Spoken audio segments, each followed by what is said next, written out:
It's been a long time since I've had the morning rush hour. The subway was jam-packed. As I got off at the station, large groups of strangers moved like a flock of sheep, each heading to their own destination. In the midst of that crowd, I truly felt, I'm back in New York. It was my first day back at the headquarters in New York after working in Nebraska for 3 years. Nebraska had its own charms. But I've always had a soft spot for the hustle and bustle of New York. It wasn't because I messed up or got demoted that I was transferred to Nebraska. The company I joined right out of college believed in sending their bright ones away to gain experience, and working in a regional office was a stepping stone to promotions. So, at 35, I was assigned to work in Nebraska, and after 3 years, I was called back to headquarters where a position as a deputy director awaited me. So, professionally, everything was going great for me. But there was one thing bothering me in my personal life. At this age, I was still single and didn't even have a girlfriend. Up until just before the transfer, I had a girlfriend whom I'd been with for almost 10 years, considering marriage. But whether it was a phase of fatigue or just growing apart, we broke up when I got the transfer. When I reported to my old department, everyone welcomed me back with applause. Especially the director, who had been instrumental in my career path, was overjoyed, saying, "Next, I'll be the executive director, and you'll be the director." And that evening, a welcome back party was thrown in my honor, orchestrated by the director.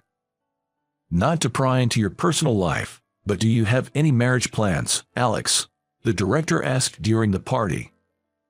Ever since I joined the company, I've been in the same department as the director, who was just a supervisor at the time. We went out for drinks countless times. However, we rarely talked about our personal lives. Oh, sorry about that, I might have been too nosy. Well, it's not really that. I mean, I didn't have anyone in my plans. Then I told him that I had broken up with my long-term girlfriend just before I was transferred to another state. Upon hearing this, the director felt guilty, wondering if it was because he recommended the transfer. I replied, "Sooner or later, we would have broken up anyway." "So, you're not seeing anyone now?" "No, not for the past 3 years. When I said that, for some reason, the director had a pleased smile on his face. "Well then, I've got a perfect match for you, Alex. How about an arranged date?" Caught off guard, I almost spit out my drink. An arranged date? Who does that these days? Actually, my nosy relative asked me to find someone for a match. Saying that, the director rummaged through his bag, which he had placed on his lap. "I don't think arranged dates are really my thing. Just take a look at her photo. She's a catch, really. Here." He handed me a photo he had been carrying in his bag. "Oh wow, she's really something." The woman in the photo was just as the director described, strikingly beautiful, with sharp eyes, both wise and elegant. She was exactly my type. I can't just introduce anyone without thinking it through, especially when it's such a big deal for someone. But Alex, what do you say? It's okay to refuse. Want to meet her? It was hard to decline the director's proposal, especially considering all the help he's provided over the years. Yet, more than that, I was captivated by the woman in the photo and simply wanted to meet her. The following weekend, at a somewhat renowned hotel lounge in downtown New York, under the watchful eyes of the director's meddling relative, the arranged date took place. I was in a suit, she was in a dress. Her name is Catherine, and she's 35, 3 years younger than me. She used to work in an administrative position at a major electronics company. After about 15 minutes, our companions left the table, and it was just Catherine and me. I pondered on what to say next as I carefully admired her face. She looked even prettier than in her photos. "Alex, there's something I wanted to ask first." "Oh, what is it?" "Alex, have you ever been on an arranged date before?" I was actually thinking of asking her the same thing. I told her it was my first time and asked her the same. She also said it was her first. With someone as charming as you, I'm surprised you'd need to go on an arranged date. Wouldn't you have plenty of suitors? Oh, you're too kind. Her tone was gentle, but Catherine gave me a stern look. She probably thought I was being insincere and got upset. But that assertive side of hers was quite attractive to me. Did I say something you didn't like? I wasn't trying to butter you up, honestly. I then shared with her about my long-term relationship ending due to a job in another state, how I came back to the headquarters, got this arranged date offer from my department head, and how her photo made me want to meet her. At first, I laughed at the idea of an arranged date, but it's just another way to meet people. Even those group dates I went to when I was younger felt like group arranged dates. As I continued to share, Catherine's expression softened. You broke up with your previous girlfriend 3 years ago, right? When in September? Sometime in September, I guess. With my answer, Catherine smirked. Curious, I looked at her. Actually, I broke up with my long-term boyfriend in September, 3 years ago too. I was at a loss for words at Catherine's unexpected confession. Did you get over your ex? Yes, of course. And you? Yes, a long time ago, Catherine said, smiling. I couldn't help but smile too. And so, our arranged date came to an end, and we agreed to meet again the following weekend. I was so eager to see Catherine again that I felt restless the entire week. Every night after work, I'd think about what to wear. Never one to care much about fashion, I was quite indecisive. As I was looking through my closet, I decided on a suit without a tie. And then a thought popped into my head. What about underwear? I quickly came back to my senses. I'm such an idiot. Worrying about that was way too premature. For our first date, we met at 4 p.m. near an established department store close to the hotel where we had our arranged date. We planned to stroll around town for a bit and then find a decent restaurant for dinner. I could have booked a place in advance, but since I didn't know Catherine's preferences, I thought we'd decide on the go. Of course, I did some research and had shortlisted a few places that seemed good. So, I arrived in that town over an hour earlier than our scheduled time and checked the location of the restaurant I had in mind. After doing that, I went to the place where I was supposed to meet her, but even after our 4 p.m. meeting time, she was nowhere in sight. 10 minutes passed, then 20 minutes. I thought she might have stood me up. I was about to give up and head home when I started crossing the street. I thought of calling her to give her a resentment while walking. Then, from the other side of the intersection, I spotted her walking towards me with her cell phone in one hand. She noticed me too and waved enthusiastically. I rushed towards her, and we both stopped right in the middle of the crossing. I was thinking of calling you and heading home because you were so late. I was there too. I was waiting for you right on time over there. I said that, pointing to our meeting spot. Suddenly, she burst out laughing. The pedestrian crosswalk signal started flashing with a beeping sound. We both ran back to the sidewalk. Alex, were you waiting over there? I looked back at the beer hall named Penguin that she pointed to and silently nodded. I was here. I was waiting here. What she pointed out ahead was the department store we had chosen as our rendezvous point. Right in front of its entrance stood the department store's symbol, a penguin statue. In other words, we had agreed to meet by the penguin in front of the department store.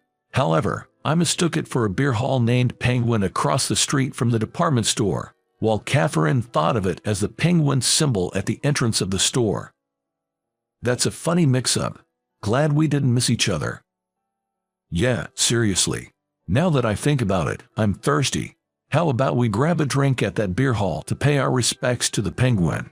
Sounds good, let's do it. Because it was a weekend, The beer hall was already nearly 80% full even though it was just before 5 p.m. We ordered a big pint of draft beer and some hot dogs to snack on. We had another good laugh about the penguin confusion, and then started sharing more about ourselves. Turns out, the station nearest to Catherine's old place and where I used to live up to 3 years ago was the same. There were 3 lines at that station, but we both used the same one for our daily commute. I always bought a sports newspaper from the kiosk in the mornings. You mean the kiosk on the far west side of the platform? Yes, that's the one. As I nodded, Catherine mentioned she frequented that kiosk too. She always bought an energy drink there. I remembered. I hadn't noticed her face, but I had seen a woman buying that drink several times. When I guessed the brand of her energy drink, Catherine looked at me in surprise. Did you ever bump hands with someone when paying? Still in shock, Catherine nodded. I checked her commuting times. Our schedules overlapped. So, we might have met at that kiosk at the station. I felt a strange connection with Catherine. And we planned another date for the following weekend. For our second date, we managed to meet on time without getting the location wrong. We had a meal at a casual diner, and then shared a drink at a relaxed bar. I was quite the drinker, but she could hold her own as well. The conversation shifted to hobbies. I mentioned that while I hadn't been into it recently, I used to be really into watching plays a few years ago. I'm talking about small-time theater groups putting on shows at little venues, nothing big. I didn't particularly have a favorite troupe. I'd just randomly attend a theater, pick up a flyer, and if it piqued my interest, I'd go watch that play next. It was the same old story. Depending on the play I went to see, sometimes it was fascinating, and other times it was a letdown. The hits and misses varied greatly. I started mentioning the names of the troupes I remembered, saying this one was a hit, that one was a miss, and another was a complete dud.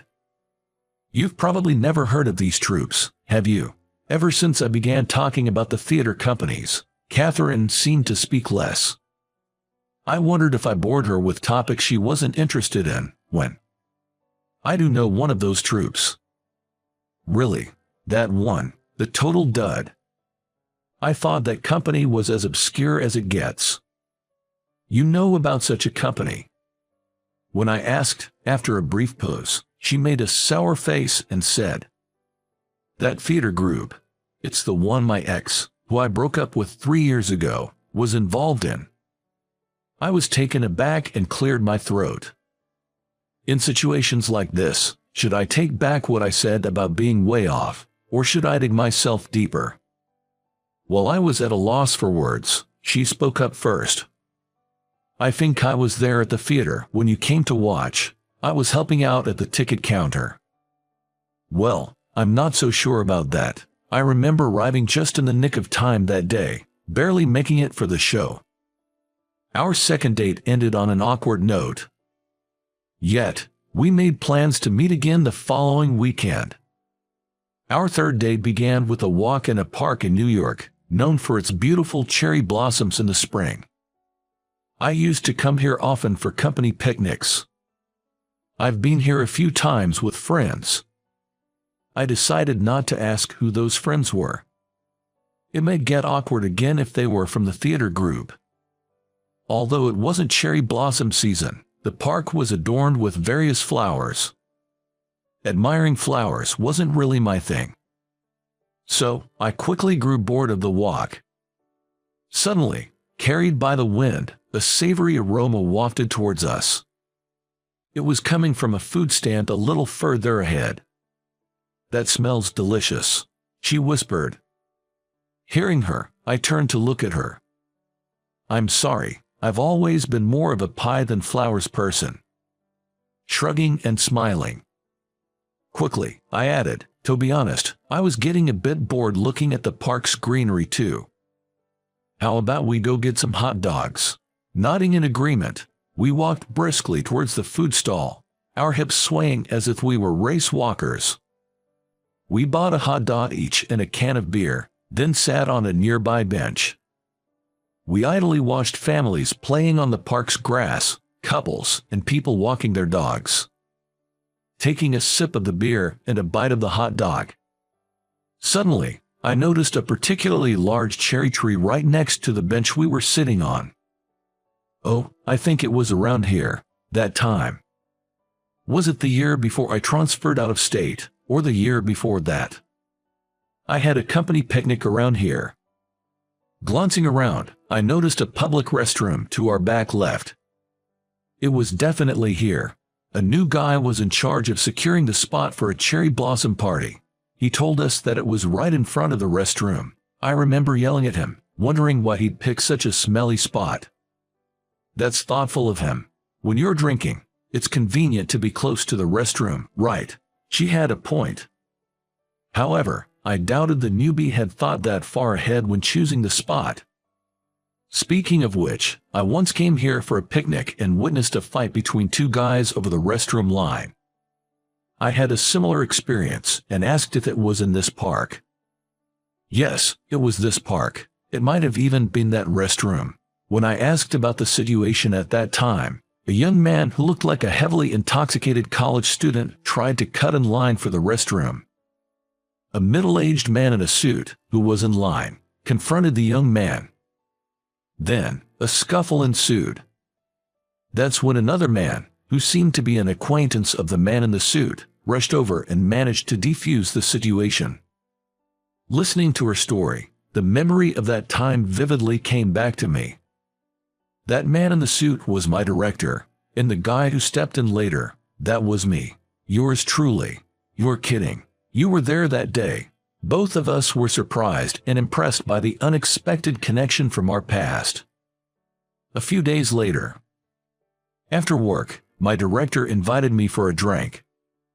We went to our usual large bar. As soon as we sat down, my director said, "How's it going with your arranged date? I heard you've met her a couple of times." I wasn't sure how to respond. I believed I had a good relationship with her. However, we had only been on 3 dates. I was indeed attracted to her, and I wanted to believe that she had some affection for me as well. But it was uncertain how things would turn out in the future. I talked to her, and it turns out we've unknowingly crossed paths before, I shared. Upon hearing this, he had a pleased expression on his face, as if to suggest it was a perfect match. Sounds like fate, doesn't it? Suddenly, a thought flashed through my mind. What if she's in this bar tonight, too? There had been a few times in the past when we unexpectedly ran into each other. But if we met in this bar tonight, it wouldn't just be a coincidence. It might be destiny. I excused myself to him, saying I needed to use the restroom, and started searching the expansive bar. It was a tavern near the office. It wasn't surprising to see familiar faces. However, there were mostly strangers. That's to be expected, I thought. Especially in a bustling city like New York, what were the odds of running into that one woman conveniently? I decided to give up on this silly fantasy and return to where my boss was seated. Just as I was about to turn around, there you are. She was standing right in front of me. "It's a coincidence, isn't it?" she remarked. I shook my head and replied, "Does it really feel like just a coincidence to you?" She stared back at me with a broad smile on her face.